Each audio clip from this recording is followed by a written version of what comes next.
This video is for Garden Club, and I wanted you guys to kind of see like how it looks on the inside of this cage.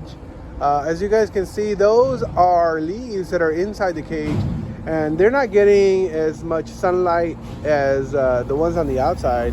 And as we pull back, the plant itself is super healthy.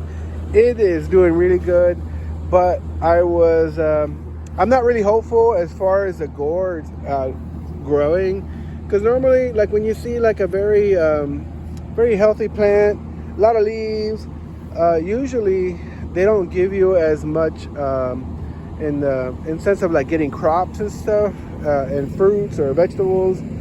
So that's been my experience, and hopefully something will come of it, but I'm not too sure.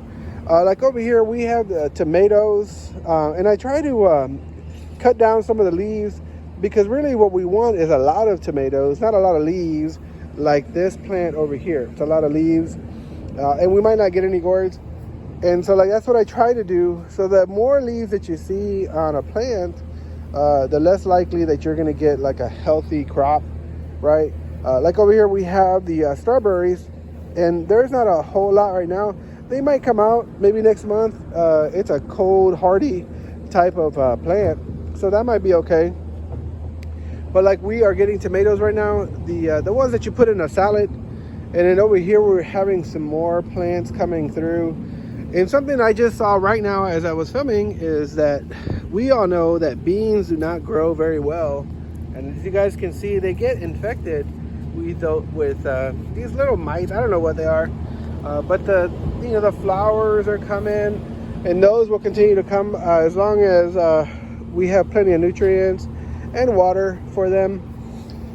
There's a lot of tomatoes here, and I purposely took down a lot of the leaves from this plant, so we have a lot of tomatoes. So that's something to think about. And I know it looks cool when there's a lot of leaves.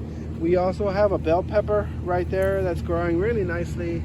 And you guys know those things, the peppermint and the spearmint, they're like weeds. They just don't go away. Right there we have serrano peppers. And I am going to let the tomato plants here, I was going to get some sort of support, but you can grow them without support. And I'm just going to let them kind of just take off wherever, because we have plenty of space here for them to grow.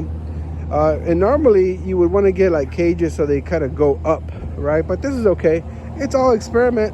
And my point with having less leaves and more crops is right here. So if you guys can see, there's a lot of peppers on this plant, right? There's a lot of serrano peppers, but there's not a lot of leaves, and that's what you want. You want to get more crops and less leaves. All right guys, that is all for this video.